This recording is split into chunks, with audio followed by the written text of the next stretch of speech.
A atração a seguir é recomendada para todas as idades.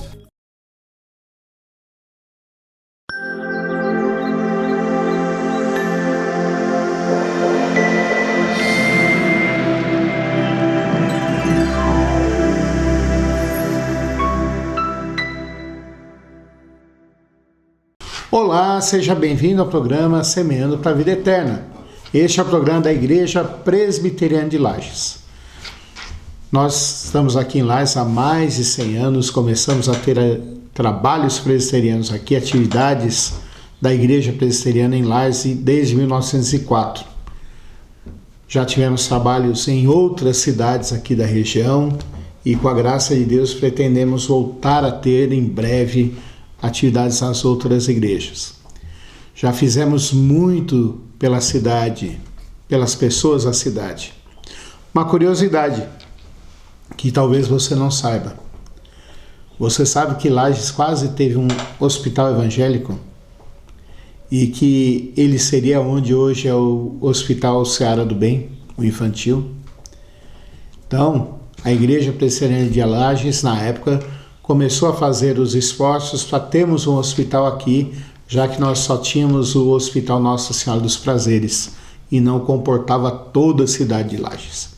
Então a nossa igreja é uma igreja que prega a palavra de Deus e que ama as pessoas que estão ao seu redor, dizendo que Deus ama você, dizendo que Deus quer te transformar, quer te dar esperança, quer te dar vida. E isso só acontece através de Jesus Cristo. Onde fica a Igreja Presbiteriana de Lages? Fica no centro, na Rua Fausto de Souza, número 353, ao lado do Cieja, em frente do Quero Café. Você é nosso convidado para estar lá e participar das atividades conosco. Nossos principais cultos são domingo, 9 horas da manhã, 10 horas da manhã, escola dominical, e às 19 horas, mais um culto ao Senhor. Você é convidado para estar conosco. Venha nos visitar. Hoje eu quero compartilhar com você da palavra de Deus, e é isso que a gente mais faz na Igreja Presbiteriana de Lages. Quero compartilhar com você o texto de Isaías, capítulo 2, dos versículos 1 ao 5, que diz assim a palavra de Deus para nós. Palavra que em visão veio a Isaías, filho de Amos, a respeito de Judá e Jerusalém. Nos últimos dias acontecerá que o monte da casa do Senhor será estabelecido no cimo dos montes, e se elevará sobre os outeiros, e para ele afluirão todos os povos. Irão muitas nações e dirão: vinde, e subamos ao monte do Senhor e à casa do Deus de Jacó, para que nos ensine os seus caminhos e andemos pelas suas veredas, porque de Sião sairá a lei e a palavra do Senhor de Jerusalém. Ele julgará entre os povos e corrigirá muitas nações. Essas converterão as suas espadas em relhas de arados e as suas lanças em podadeiras. Uma nação não levantará a espada contra outra nação, nem aprenderão mais a guerra. Vinde, ó casa de Jacó, e andemos na luz do Senhor. Vamos orar? Senhor, nosso Deus e Pai, como é bom estar na Tua presença, como é bom Te procurar, como é bom Te seguir, Pai Santo. Queremos, Senhor Deus, Te implorar, Te pedir que a Tua boa mão esteja conosco, Pai, e que nós possamos entender a Tua palavra. Faz com que tenhamos um momento de paz, Pai. É a nossa oração em nome de Jesus Cristo. Amém. Não sei você, mas todos nós gostamos de receber boas notícias. E às vezes as boas notícias que recebemos,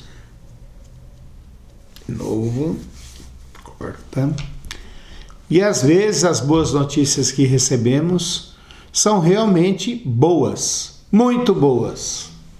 Era isso que Isaías estava falando aqui para aquele povo. Notícia boa. Se você pegar o capítulo 1, você vai ver que nesse capítulo Isaías fala para o povo de Israel dizendo: olha, vocês estão pecando contra Deus, estão longe de Deus. Queria que você gravasse isso que eu vou falar agora para você. Pecado é igual rebeldia, rebelião. Então, quando Deus fala através de Isaías, vocês estão em pecado, significa que o povo de Israel se rebelou contra Deus, se esqueceu de Deus e quis fazer o que ele mesmo queria. E Deus condena isso e fala isso como se estivesse num tribunal, mostrando os erros do povo de Israel, mostrando que eles se esqueceram de quem era Deus, mostrando que eles se esqueceram de amar ao próximo, mostrando para eles todos os erros, como que até as pessoas que deveriam manter a ordem e a lei de Israel tinham se perdido. E daí a gente começa a ver e pensar e refletir sobre como que o pecado nunca é simplesmente de uma pessoa. Porque eu vou dar um exemplo aqui para você me entender. Nós estamos no outono, quase chegando no inverno. E nessa época nós aqui da região serrana, de clima frio, temos a alegria de poder desfrutar de uma fruta cítrica que todos nós gostamos muito, que é bergamota. Ou, como se chama lá em São Paulo, mexerica. Ou, se você for mais antigo e querer dizer do jeito mais tradicional, vergamota. E nós sabemos que agora tem geada, que agora tem frio, que agora tem umidade. E eu vou no pé de vergamota, vou dizer do jeito mais antigo, vergamota. Enche uma caixa de vergamota e deixo ali, tranquila, no cantinho da minha casa e falo assim, isso não vai ficar boa por um tempo. Bom, se você já fez isso, já colheu uma vergamota, já foi a um pé de vergamota e tem experiência, você sabe, a primeira coisa que você tem que chegar em casa é estender sobre uma mesa e deixar as frutas secarem, porque senão vai tudo apodrecer. A mesma coisa é comigo e com você. Na sociedade em que nós vivemos, nunca a culpa é só de uma pessoa, mas é de todos, porque todos acabam se corrompendo, todos acabam se apodrecendo, todos acabam se distanciando de Deus. Mas no meio desse cenário terrível, Deus falou para Israel dizendo que eles seriam julgados e, se não se arrepender, seriam punidos. No meio de tudo isso, Deus traz uma mensagem de esperança para Judá e Jerusalém.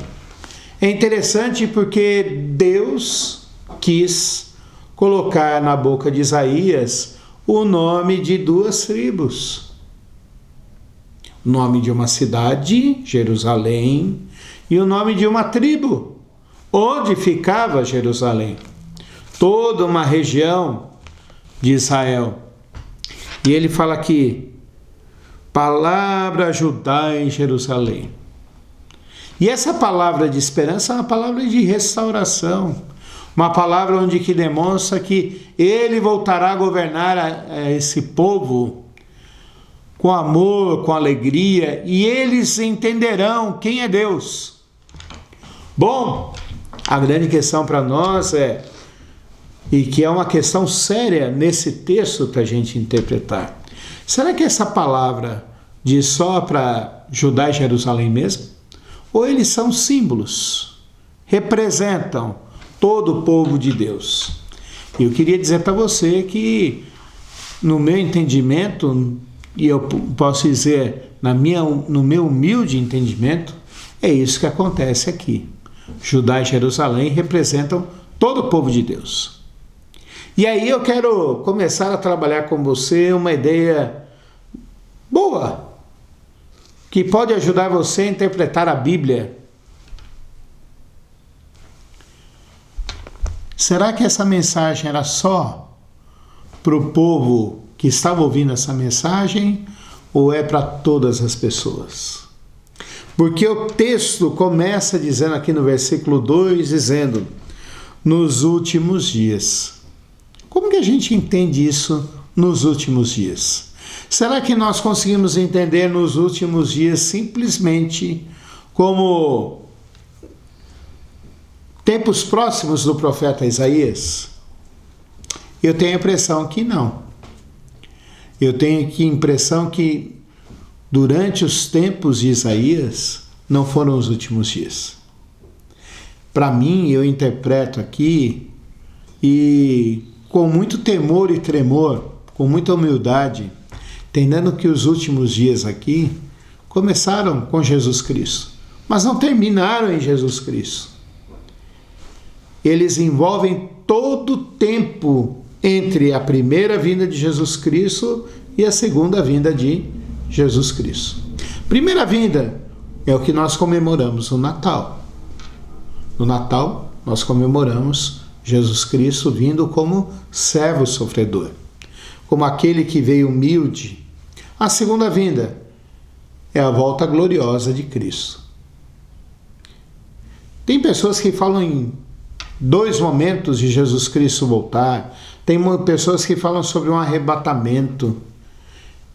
Eu não creio nisso. Eu creio que Jesus Cristo voltará e julgará todos e estabelecerá de vez o seu reino. Mas entre esse tempo que ele veio como servo sofredor e esse tempo que ele vem como o Rei dos Reis, o Rei da Glória, nós estamos. Para mim, esses são os últimos dias. E vai dizer aqui uma promessa de restauração. Por quê? Porque Deus sabia que o povo era um povo de dura serviço. O que é isso? Que não aguentava servir ao Senhor. Que prometia que iria obedecer, mas na realidade não obedecia.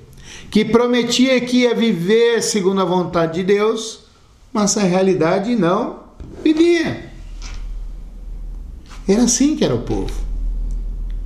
Sabia que as palavras que saíram, as palavras que eles colocavam, usando um termo popular nosso, era tudo da boca para fora, simplesmente para agradar naquele momento. Mas Deus promete um tempo diferente.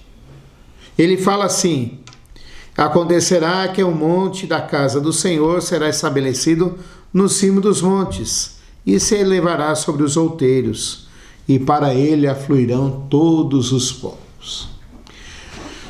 Mostra aqui para a gente que haveria um tempo em que não só Judá e Jerusalém buscariam a Deus, não só a cidade e a região maior, mas todos os povos e todas as línguas e todas as nações iriam buscar a Deus.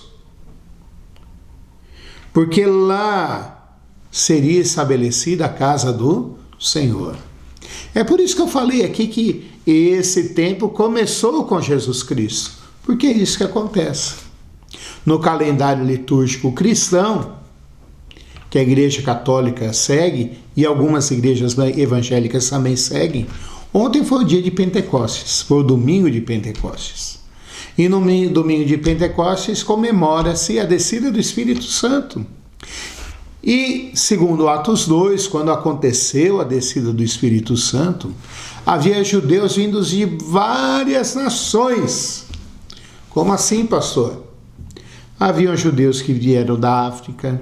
Aliás, você sabia que na Etiópia há uma colônia muito grande de judeus e são negros? Vinham judeus da Ásia, vinham judeus da Europa para comemorar a festa do Pentecostes. E quando desceu o Espírito Santo, os apóstolos e discípulos de Jesus Cristo falaram na língua de origem deles, não em hebraico, que eles também sabiam, mas eles falaram nas línguas que falavam nessas regiões distantes. Olha a promessa aqui de Deus, olha só o que ele fala. E qual é a reação disso, desse povo? Olha só que palavra linda que Deus coloca. Irão muitas nações e dirão: vinde, subamos ao monte do Senhor e à casa do Deus de Jacó, para que nos ensine os seus caminhos e andemos pelas suas veredas, porque de Sião sairá a lei e a palavra do Senhor de Jerusalém. A gente vê aqui que fala sobre a igreja, fala sobre um povo que quer amar a Deus e quer aprender a amar a Deus. Olha, quando eu penso nisso, meus irmãos, eu penso no que Jesus Cristo fez com as pessoas que andavam com ele. Eu penso no encontro de Jesus Cristo com Levi, que depois foi chamado de Mateus também. Um homem que era acusado de ser coletor de impostos, e ele era, mas ladrão. Ele era acusado de ser um ladrão, que roubava do seu povo. Penso em Zaqueu, um homem que também era coletor de impostos e que Deus transformou a vida dele. Ele falou que iria devolver o que se tinha roubado, devolveria.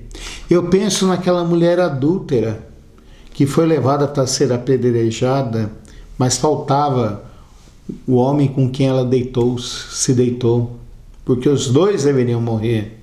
E Jesus Cristo virou para ela e falou assim: vai, não peques mais. É isso que a igreja deve fazer. Deve mostrar e ensinar o caminho de Deus para as pessoas. E quando a gente não faz isso, nós estamos errados. Nós não estamos seguindo o que Deus quer. Quando a gente acaba falando só de bênçãos materiais e não de bênçãos espirituais, quando a gente fala só de batalhas, de guerras espirituais, e a gente não fala que Jesus Cristo é o vencedor, nós estamos enganando o povo. Nós estamos a lembrar de que a função da igreja é ensinar o povo a obedecer e a amar a Deus. Aliás, é o que Jesus Cristo fala em Mateus 28. Que nós devemos fazer discípulos ensinando-os a guardar tudo aquilo que ele tem nos ensinado. Pastor, mas aí tem 2 versículos que ele fala difícil aí. Sim, é por isso que eu falei. Estamos vivendo um intervalo entre a primeira vinda e a segunda vinda. A primeira vinda, ele tem nos corrigido, ele tem nos amado, ele tem refeito a nossa vida. Olha aqui o que fala o versículo 4. Ele julgará entre os povos e corrigirá muitas nações. É isso que ele faz. E como que ele faz? Ele faz usando a sua palavra, a Bíblia. É ela que nos ensina, que nos corrige, e o seu Santo Espírito aplica em nós a verdade bíblica. O que ainda falta fazer? Falta fazer o restante do versículo 4. Estes converterão as espadas em relhas de arados, e suas lanças em podadeiras. Uma nação não levantará a espada contra outra nação, nem aprenderão mais a guerra. Quando Jesus Cristo voltar, quando nós vemos toda a sua glória, não terá mais espaço para guerra, não terá mais espaço para divisão, não terá mais espaço para brigas, contendas, só terá espaço para servirmos a Deus. E Isaías termina dizendo: vinde, ó casa de Jacó, e andemos na luz do Senhor. É uma promessa e um convite para aquelas pessoas. São as boas notícias que eu falei. Boas notícias. Vinde, ó casa de Jacó, e andemos na luz do Senhor. Nós precisamos voltar a andar nos caminhos de Deus e levar outros também a fazer isso. O que eu tiro desse texto para a minha vida hoje, para a sua vida hoje? Que por mais triste que seja a nossa situação, por mais que nós estejamos rebeldes contra Deus, por mais que eu não queira saber de Deus, se eu me arrepender, se eu reconhecer que preciso de Deus, a esperança para a minha vida. Eu não preciso ficar sempre na rebeldia e no sofrimento. A esperança. Segunda coisa que eu vejo nesse texto é: Deus estabeleceu um povo dele.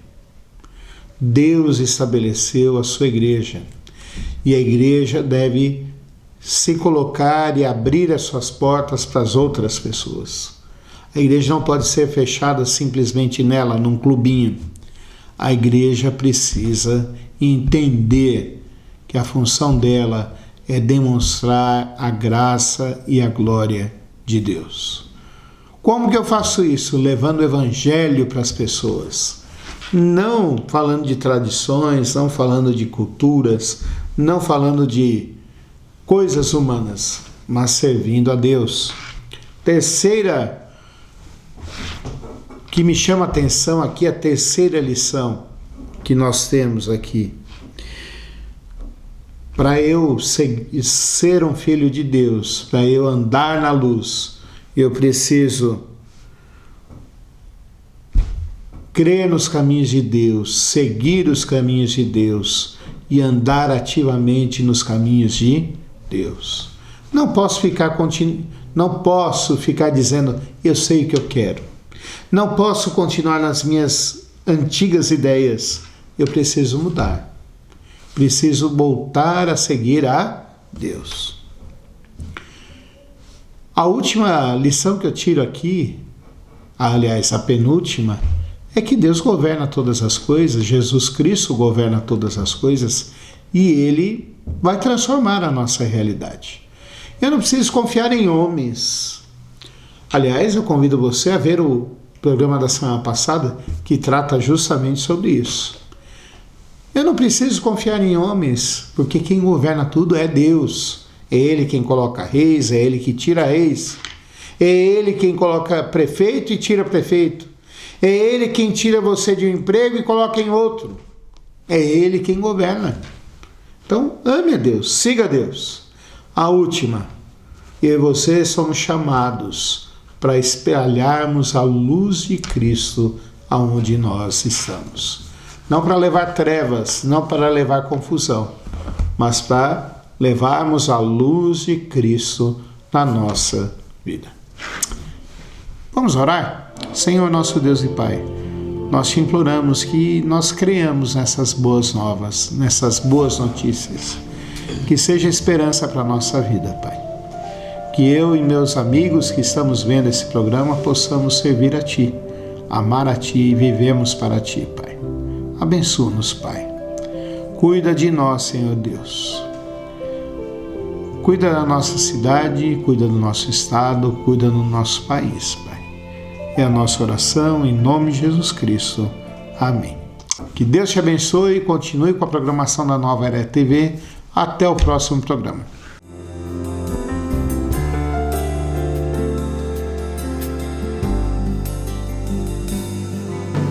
Vem e sopra sobre nós teu sopro, reunidos neste ajuntamento, honre e santifique este momento com a tua igreja que é teu povo. Faz teu rio de paz correr no meio destes que por fé vem bem dizer-te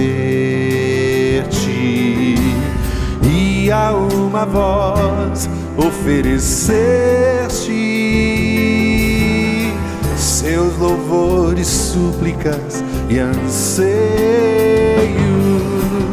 Tu és o Senhor de toda glória, hoje e sempre como foste outrora,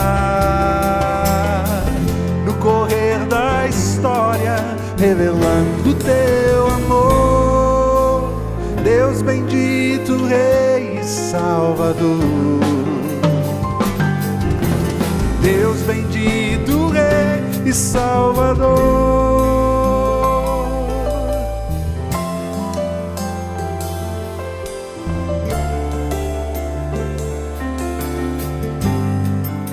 Vem e sopra sobre nós, vem e sopra sobre nós teu sopro, reunidos neste ajuntamento. Honre e santifique este momento com a tua igreja, que é teu povo. Faz teu rio de paz correr no meio destes que por fé vem bem dizer-te, e a uma voz oferecer-te seus louvores, súplicas de anseio. Tu és o Senhor de toda glória, hoje e sempre, como foste outrora, no correr da história, revelando teu amor. Deus bendito, Rei e Salvador. Deus bendito, Rei e Salvador. Deus bendito,